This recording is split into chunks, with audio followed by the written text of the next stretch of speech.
হওয়া ওয়ালটো তো এক সপ্তাহ আগতে ভাঙি গেছে, বতাহ নাই বৰষুণ নাই, এনেই ওয়ালটো পৰি গেছে। এইটো তো পৰি যাব আৰু কামটো সেনেকুৱা হোৱাও নাই। ইষ্টিমেট মতে হলে তো ভাঙি না যায়। হ্যাঁ ইষ্টিমেট তো হওয়া নাই কিজানি, এখন কিমান ইষ্টিমেট আছে তো নাজানো আমি। ঠিকাদারের নাম গম পাই নাকি আপনার? ঠিকাদার তো শুনছি যে তারাবাড়ি বিলে শুনছিল। কি নাম? নাম তো নাজানো। ঠিকাদার দেখা নাই। ঠিকাদার নাই নাই আসলে তো ইষ্টিমেট মতে হব লাগে না নাই?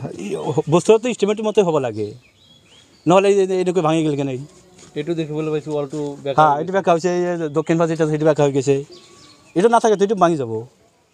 নাই এতিয়াই যাব আৰু বতাহ বৰষুণ পৰিলে এতিয়া ভাঙি যাব। এইটো যদি সেইফালে মাটি একেবাৰে নাই। নাই যেহেতু আপোনালোকৰ সুবিধাৰ কাৰণে দিছে, এনেকুৱা হ'লে আপোনালোকৰ সুবিধা হ'ব জানো? না মইতো আগতে কৈছিলোঁ যে এনেকৈ যে ৱাল দিছে, ৱালটো নাথাকে, ৱালটো ভাঙি পৰি যাব।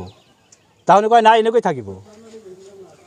আৰু কামটো করছে যে সিমেন্ট ইটা দি, মাটি ইটা তো না, সিমেন্ট ইটা দি এই হিসেবে গাছে পড়ে আছে তাতেই। না এটা ভালো নয়, কত বাদ আছে এটা। কি বিষয় এটা? না এটা কামটা ভালো হবো লাগে, ভালো হলে আমাকে সুবিধা পাম। কি নাম ঠাইখিনিৰ নাম কি? এইটো ছত্ৰমাইনপুৰী। কিহৰ কাম এইটো? এইটো পানীৰ হাউজৰ কাম। কি ভাঙি গৈছে কেনেকৈ?